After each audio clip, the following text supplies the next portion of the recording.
broadcast first. Sponsored by Matex Heating, Cooling, and Plumbing. All right, so we've got showers and thunderstorms developing across the area. Take a look at this. Portions of Iroquois County. We've got a few cells near Watsika, and then another one on the Vermilion and Iroquois County line west of Hoopeston. Additional activity trying to develop to the west, especially north of Peoria. So we're going to be watching here through this evening for a few of these thunderstorms. Temperatures near 80 degrees. Springfield, Decatur to Champaign.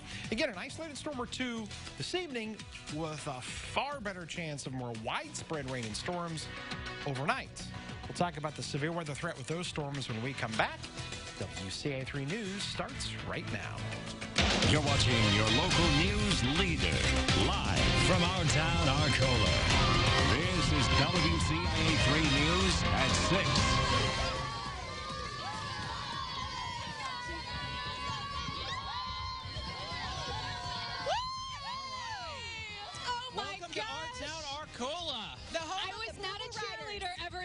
This is the extent of my cheerleading career right here. You look like one right now. Girls, are you in pain? They're in pain. No, they're All right, put me back down. Put me back down. There is so much Purple Rider spirit here today. If you take a look around our town, Arcola, so much purple, so much spirit. We've got a lot of that coming up for you in this hour. Are you all right? Are you okay? I'm sweating. I'm sweating. I feel bad. Thank you, girls. They did the lifting. I weigh twice as much as the girls they usually lift. But anyway, this town, I'm telling you, this is our town of the summer, and this has been superb. Everybody in town, I think, has shown up here to this park. I think just about everybody's here. Yeah. We've got a lot coming up, including a coming attraction to this community, the Broomtown Cafe. All right. And we're also going to show you more of the Arcola Purple Riders, particularly the Purple Rider Band, and they're going to play for us a little bit later on. Okay, but before we get to all of that, we had to get to the news, and with that, we go to Jessica Coons in the studio. Jessica. All right, thank you. We will see you again soon. Your top news of the day, police are still trying to find the driver who they say caused a 3-vehicle crash on Wednesday. This happened on I-74 just east of St. Joe. A motorcyclist was hurt. He is still in the hospital recovering. Now his friend is talking about how important it is that the driver responsible is held accountable. WCIA 3's Courtney Bunting is live in our newsroom tonight. So Courtney, this driver just got away. Yeah, Jessica, they weren't hit at all, but they were the catalyst that caused all of this to happen.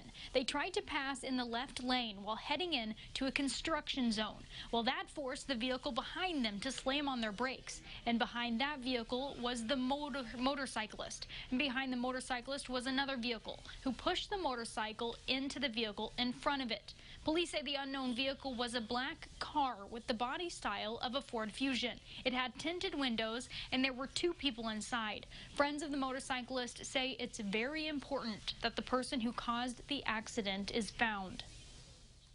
And it hits close to home. I ride, and it puts it into perspective that someone in such a great hurry that is only thinking of themselves, doesn't think of the impact that it's going to cause if something does go wrong. The motorcyclist is a 63-year-old man from Urbana. His friends say he is in a coma, has swelling on the brain, and has multiple broken bones. State police remind people to slow down as soon as they see signs telling them they're approaching a construction zone. They ask anyone with information about that unknown driver to contact them.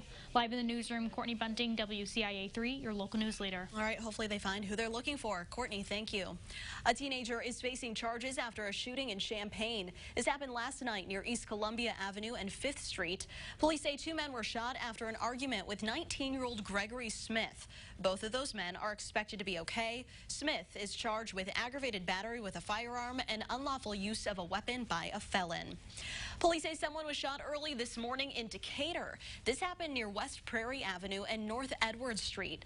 The victim is expected to be okay in this shooting, and police are still investigating.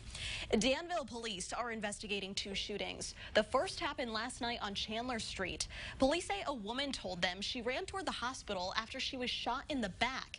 Investigators talked to a second shooting victim who told them he got a ride to the hospital after he was shot in the leg at a party. Both of them should be okay. About 20 minutes after all of that, Danville police responded to Delaware Avenue for a report of someone being held at gunpoint.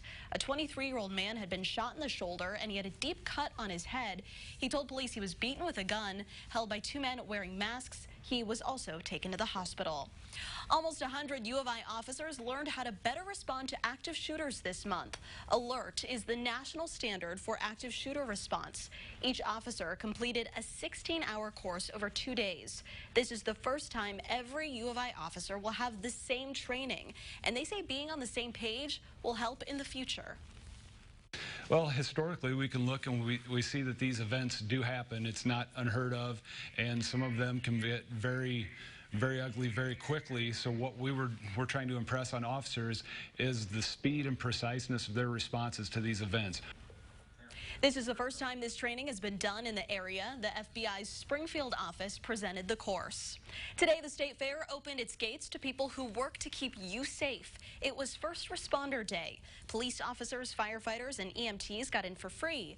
Also today, the governor signed several bills and 2 executive orders geared toward helping first responders. I have already signed several measures to better serve those who work in public safety, from strengthening Scott's Law, which we did right here, to establishing a mental health curriculum for current and future police officers. And today, I am proud to sign 5 more measures, plus 2 executive orders. Those 2 orders recognize divisions within state police, and they create a task force to make sure proper forensics are used to solve crimes. All right, let's head back out to our town, Arcola, where Jennifer is standing by. Jennifer? All right, we're going to continue that Arcola spirit. We had the cheerleaders. Now we're going to the band. Braden here is the drum major of the high school band. Braden, what can we expect from the band this year? So we can expect a big change. We have put forth a lot of effort this year, and we're bringing a show called A Spanish Celebration that consists of 3 movements. Today here we have movement number 1 for you guys, and I'm hoping for a great season. Okay, well, let's hear it. Good luck, guys.